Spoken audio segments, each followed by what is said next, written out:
कार्यक्रम के प्रायोजक हैं पिताजी स्वर्गीय श्री नागरदास जी टिम्बडिया एवं माताजी स्वर्गीय रीवा बहन जी टिम्बडिया की पुण्य स्मृति में उनकी पुत्र वधू श्रीमती रूपा जी टिम्बडिया एवं परिवार, राजकोट, गुजरात। नमोस्तु नमोस्तु नमोस्तु। नमो अरिहंताणम, नमो सिद्धाणम, नमो अय्यरियाणम, नमो वज्रायाणम, नमो लोये सव्यसाहुणम। ओकारं बिंदु संयुक्तं नित्यं ध्यायन्ति योगिनः, कामदं मोक्षदं चैव ओंकाराय नमो नमः। अविरल शब्द घनोग प्रक्षालित सकल भूतल मलकलंका, मुनिभिरुपासित तीर्था सरस्वती अर्तुनो दुरितान्। अज्ञानतिमिरान्धानां ज्ञानाञ्जनशलाकया चक्षुरुन्मिलितं येन तस्मै श्रीगुरुवे नमः। श्री परम गुरुवे नमः। परम्पराचार्य गुरुवे नमः। सकल कलुष विध्वंसकं श्रेयसां परिवर्धकं धर्म संबंधकं भव्य जीव मनः प्रतिबोधकारकं पुण्य प्रकाशकं पाप प्रणाशकमिदं शास्त्रं श्री संयम प्रकाश नामधेयम्। हास्य मूल ग्रंथ कर्तारे श्री सर्वज्ञ देवास्तदुत्तर ग्रंथ कर्तारे श्री गणधर देवा प्रतिगणधर देवा। तेषां वचनानुसारमासाद्य आचार्य श्री कुंदकुंदामनाय आचार्य सूर्यसागरेण विरचितं श्रोतारः सावधानतया शृण्वन्तु। मंगलम भगवान वीरो मंगलम गौतमो गणी, मंगलम कुंदकुंदाद्यो जैन धर्मोस्तु मंगलम। सर्वमंगलमांगल्यम सर्वकल्याणकारिकं प्रधानं सर्वधर्माणां जैनं जयतु शासनं, जैनं जयतु शासनम। संयम प्रकाश नाम का ये ग्रंथ है। आचार्य महाराज सूर्य सागर जी साहब द्वारा लिखी गई यह अनुपम रचना है और इस अनुपम रचना में कुछ सामाजिक मुद्दों पर चर्चा चल रही थी। बहुत महत्वपूर्ण मुद्दा नए जिन मंदिर बनाने संबंधी, उसकी हमने काफ़ी चर्चा आपके बीच में की। खूब जिन मंदिर बन रहे हैं। भाई पुरानों को भी तो संभालो। नए के चक्कर में हम पुरानी विरासत को खोते जा रहे हैं। इसलिए कहीं ऐसा न हो कि नए के चक्कर में पुराना छूट जाए। कहीं ऐसा न हो कि पुरानों की तरफ ध्यान नहीं देवें। नेचर इसी तरह का होता है, ह्यूमन नेचर है ऐसा ही। नए की तरफ ज़्यादा झुकाव होता है, नया ज़्यादा पसंद आता है। पुरानों को संभालो। जितना बन पड़े उतना पुराने जिन मंदिरों के जीर्णोद्धार करो। पुरानी प्रतिमाओं के विशेष प्रकार के कुछ वर्गणाएँ भी कुछ विशेष प्रकार की होती है। इस बात का भी बराबर ध्यान होना चाहिए। बहुत बातें यहाँ कही थी। न केवल जिन मंदिर का जीर्णोद्धार, शास्त्र सभाओं का जीर्णोद्धार कीजिए, पाठशालाओं का जीर्णोद्धार कीजिए, ग्रंथ भंडारों का जीर्णोद्धार कीजिए, शास्त्रों के प्रकाशन में योगदान दीजिए, प्रकाशित करवाइए, प्रतिलिपियाँ करवाइए। समाज में जैन संस्कृति का क्या होगा वो तो छोड़िए, लेकिन कम से कम इतना तो हमें दृढ़ हो ही जाना चाहिए कि हमारे परिवारों में ये जैन संस्कृति जीवित बनी रहेगी। इतना तो कीजिए कम से कम। इस लेवल तक तो आ जाइए हैं? इतना तो कर सकते हैं। समाज में कौन किसके लिए क्या करता है, दुनिया में कौन कौन किस किस के लिए क्या क्या करेगा, छोड़ दो उन सब बातों को। किसने किया, क्या किया, किसके लिए करें। लेकिन कम से कम मैं कहना चाहता हूँ इतना तो करो। कम से कम इतना तो करो कि हमारी आगामी पीढ़ी में ये तत्व ज्ञान का लोप नहीं हो जाए। कम से कम इतने तो प्रयास किए जाने चाहिए कि हमारी आगामी पीढ़ी में ये जैन धर्म, ये जैन दर्शन, ये जैन संस्कृति बराबर बनी रहे। इतनी तो सबको कम से कम, मैं तो कहता हूँ, प्रतिज्ञा लेनी चाहिए, संकल्प लेने चाहिए। नहीं, नेक्स्ट जनरेशन तक तो हम कम से कम आगे ट्रांसफ़र करेंगे, फिर आगे की आगे वाले जाने। चलिए, ये सब जीर्णोद्धार संबंधी काफ़ी बातें कल हो गई। मूल तो बात चल रही है श्रावकों के षट आवश्यकों के संदर्भ में, और श्रावकों के आवश्यकों में पहला आवश्यक है जिन पूजा, भगवान की पूजा। ये पूजा नाम का आवश्यक। तो कह रहे हैं पूजा द्रव्य का वर्णन, पूजा द्रव्य का वर्णन करो, क्या होगा, पूजा का द्रव्य बताओ। 345 नंबर पेज पर नीचे पुरुषार्थ सिद्धि उपाय का श्लोक दिया है। प्रातः प्रोत्थाय ततः जयति परम ज्योति, प्रातः प्रोत्थाय ततः कृत्वा तात्कालिकं क्रियाकल्पं निर्वर्तयेद्यथोक्तं जिन पूजां प्रासुकैर्द्रव्ये। प्रातः काल उठकर, पुरुषार्थ सिद्धि उपाय का 155 नंबर का श्लोक है। ये सब प्रकरण वहाँ के होंगे, प्रोषदोपवास करने वालों के, वो जो प्रकरण थे ना, सब पढ़े हैं आप लोगों ने, सुने भी हैं, हमने की है चर्चा आप लोगों के बीच में।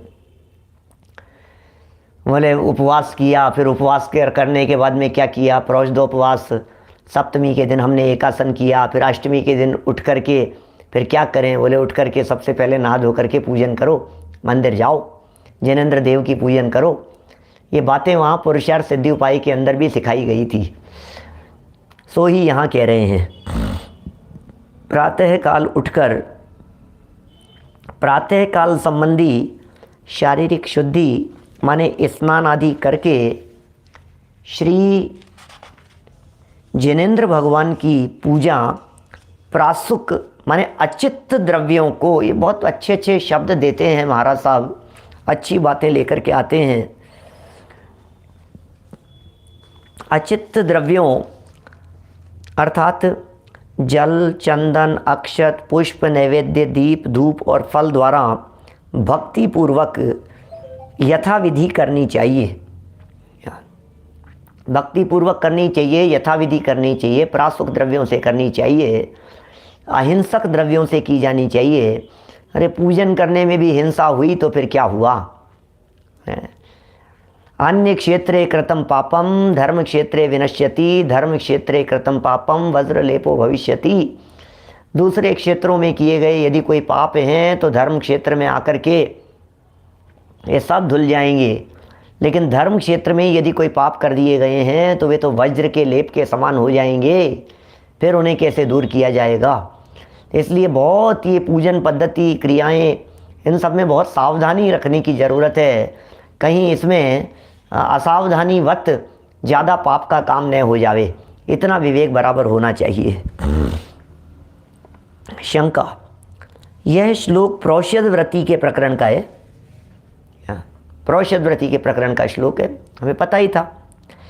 इससे सर्वसाधारण पर किस प्रकार समन्वय होगा, बोले तो प्रोषदोपवास वाले के लिए, आप सर्वसाधारण के ऊपर इसको थोड़ी ना लगा सकते हो बात, जन सामान्य के ऊपर आप इस बात को कैसे लगाते हैं। उत्तर, यद्यपि शास्त्रकारों ने सचित्त द्रव्यों से पूजन करने का निषेध नहीं किया है, परंतु हम तो आचार्यवर श्री समंतभद्र स्वामी के इस निम्न निर्दिष्ट आदर्शमय सिद्धांत को महत्व देते हैं। देखो क्या कह रहे हैं, माने भले ही जनागम में क्या हो, लेकिन समंत भद्राचार्य देव ने आपको एक फॉर्मूला दिया है, समंत भद्राचार्य देव ने आपको एक बेस दिया है, एक आधार दिया है। और वे क्या आधार दिया है समंत भद्र स्वामी ने, पूज्यम जिनम त्वार्चयतो जनस्य स्वावद्यलेशो बहुपुण्यराशौ दोषाय नालं कणिका विषस्य न दूषिका शीतमिवाम्बुराशौ। वृहत स्वयंभू स्तोत्र।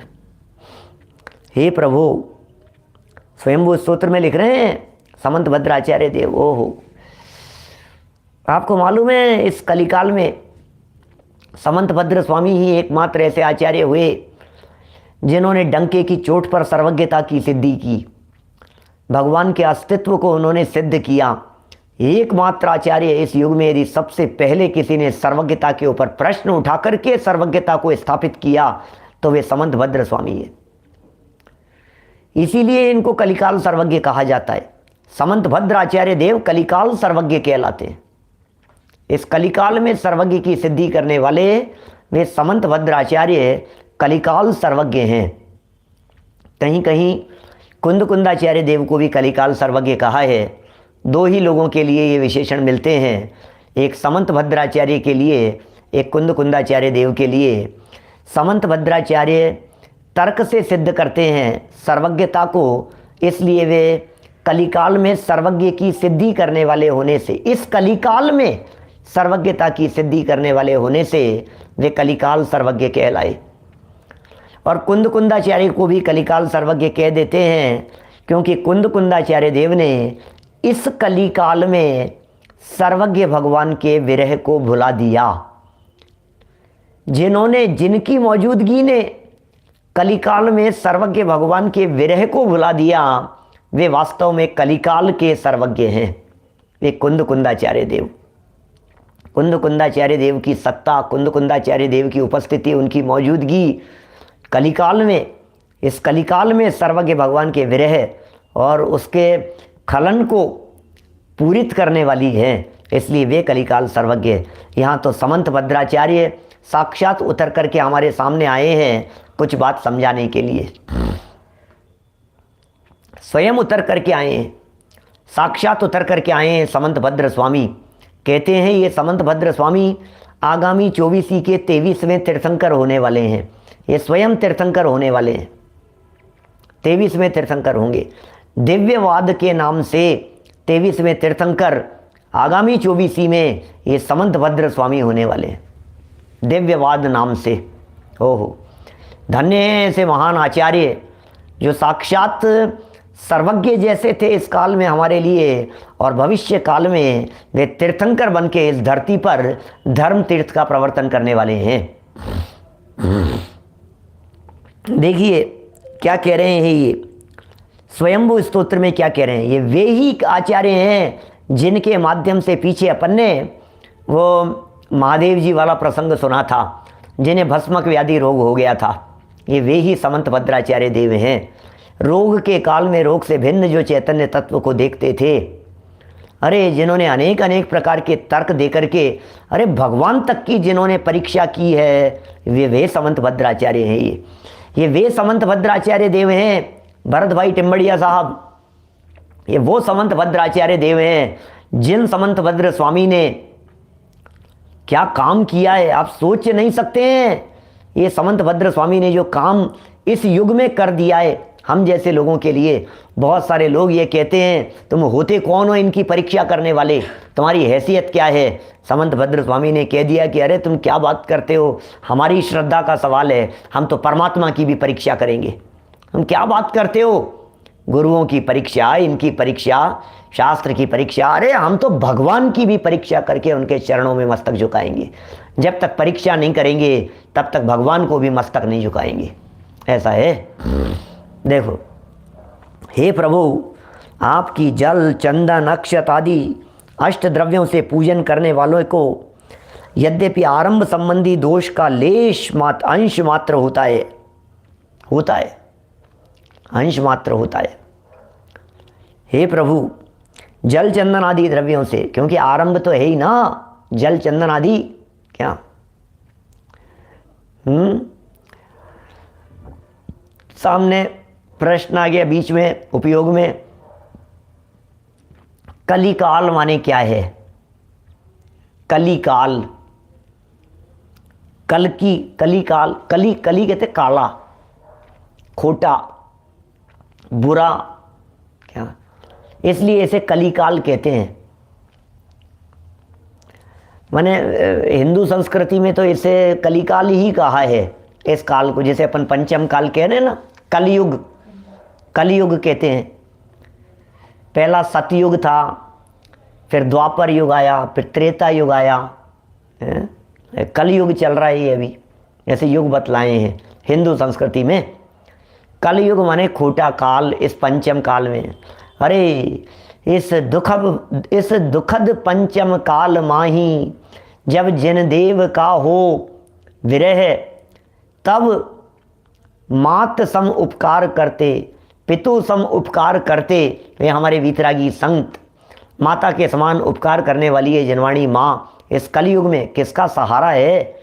खोटा युग है, कौन किसको पूछता है, कौन किसको सम्मान देता है, कौन किसके अनुसार चलता है। तो सब ऐसा ही है भाई साहब, बहुत दुखद काल है ये।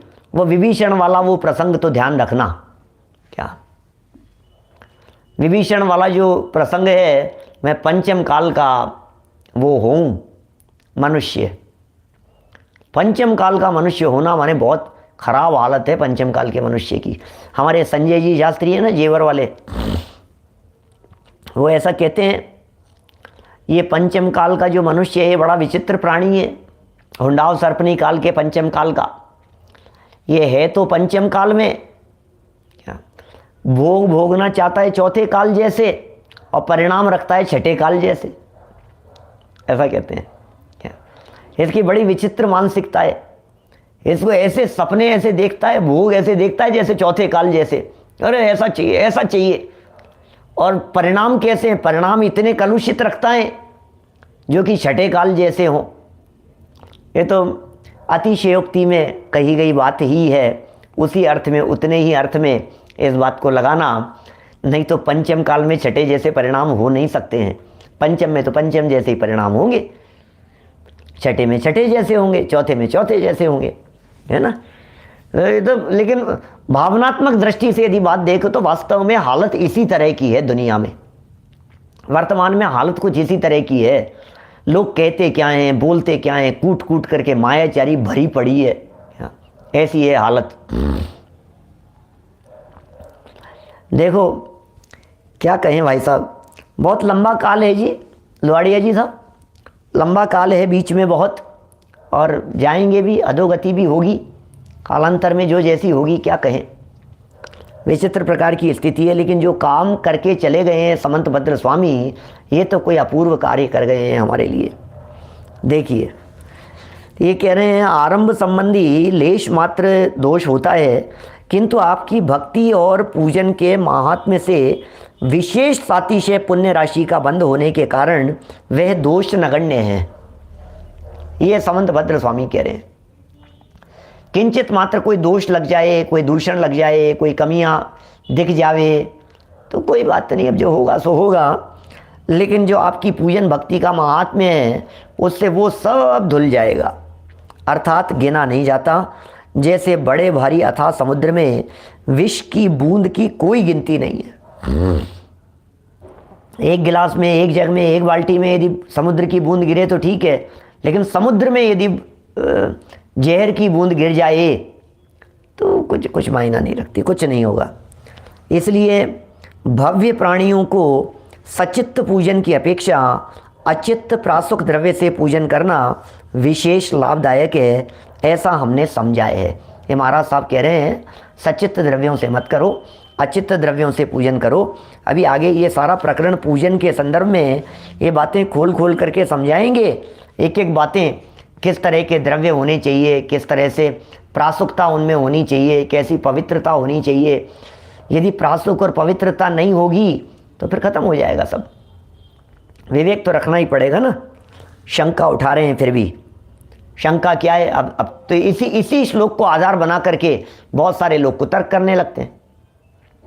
वो कहते हैं अरे साहब क्या हो गया, भगवान की पूजन के लिए ये चढ़ा दिया तो क्या हो गया, भगवान की पूजन के लिए आप तो भक्ति देखो हमारी। तो छल ग्रहण करने वाले लोग हैं ना दुनिया भर में। यदि आप जिन पूजा आदि धार्मिक क्रियाओं में कम से कम आरंभ का समर्थन करते हैं, तब तो जिन मंदिर बनवाना, देखो शंकाकार की शंका है यदि कम से कम आरंभ की आपने बात की है तो फिर तो धार्मिक क्रियाओं में भी कम से कम आरंभ होना चाहिए। फिर तो जिन मंदिर बनवाना, उसकी प्रतिष्ठा आदि धार्मिक क्रियाओं में तो विशेष आरंभ होता है, तो उसका भी निषेध होना चाहिए। आपने थोड़े से आरंभ के कारण हमारी सचित्त पूजा का निषेध कर दिया, तो फिर मंदिर बनवाने में कितना आरंभ होता है, फिर उसका क्या होगा? उसका भी निषेध कर देवें क्या? उसका भी निषेध कर देवें हम? मत बनाओ मंदिर, मत कराओ प्रतिष्ठा, इतने लोग आएंगे, इतनी पब्लिक आएगी, इतनी भीड़ होगी, इतने लोग होंगे, तो फिर क्या होगा? हिंसा बहुत होगी उसमें, मत करो।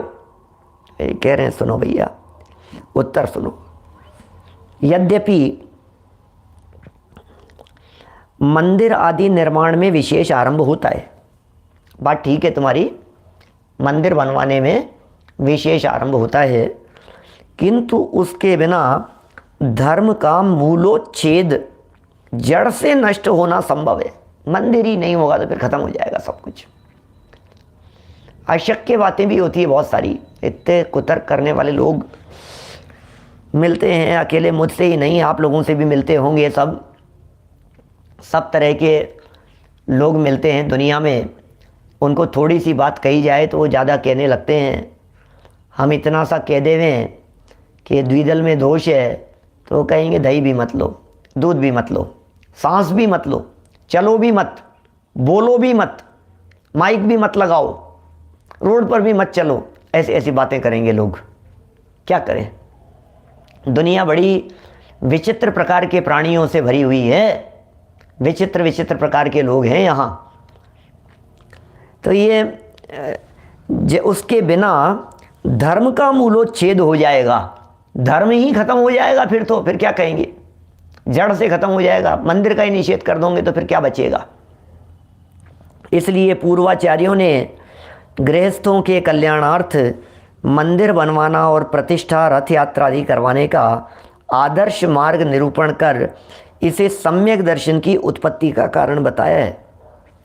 जिन मंदिर, गुरुदेव श्री का प्रसिद्ध वाक्य है, ओहो पंचकल्याणक प्रतिष्ठा सम्यक दर्शन का साक्षात निमित्त कारण है।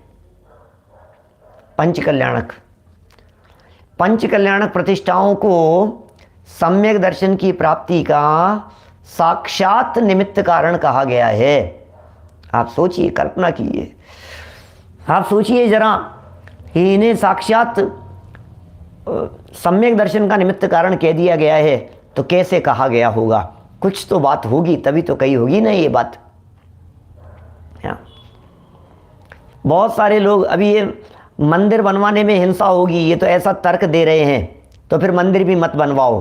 वो डेढ़ अकल लोग और हैं, वो ये कहते हैं कि मंदिर मत बनवाओ, धर्मशाला बनवाओ, धर्मशाला मत बनवाओ, हॉस्पिटल बनवाओ। वैसे भी सब लोग हैं दुनिया में, सब लोग सब तरह की बातें करने वाले लोग हैं भाई साहब। देखिए ये लिखा है यहाँ पर, मंदिर बनवाओ, प्रतिष्ठाएं, रथ यात्राएं आदि करवाओ, ये सब आदर्श मार्ग हैं और ये सम्यक दर्शन की उत्पत्ति के कारण बतलाए गए हैं। ये धार्मिक रुचि के कारण है। इन्हें क्या है? प्रभावना। ये प्रभावना कहा जाता है, माने प्रभावना के हेतु कहा जाता है। इससे प्रभावना होती है, क्योंकि जब तक मंदिर रहेगा तब तक अनेक भव्य प्राणी श्रीमद् जिनेंद्र की भक्ति तथा शास्त्र स्वाध्याय आदि धार्मिक क्रियाओं के द्वारा अपने आरंभ परिग्रह जनित पापों की शुद्धि कर सातिशय पुण्य बंद करेंगे। इस कार्यक्रम के प्रायोजक हैं पिताजी स्वर्गीय श्री नागरदास जी टिम्बडिया एवं माताजी स्वर्गीय रीवा बहन जी टिम्बडिया की पुण्य स्मृति में उनकी पुत्र वधू श्रीमती रूपा जी टिम्बडिया एवं परिवार, राजकोट, गुजरात।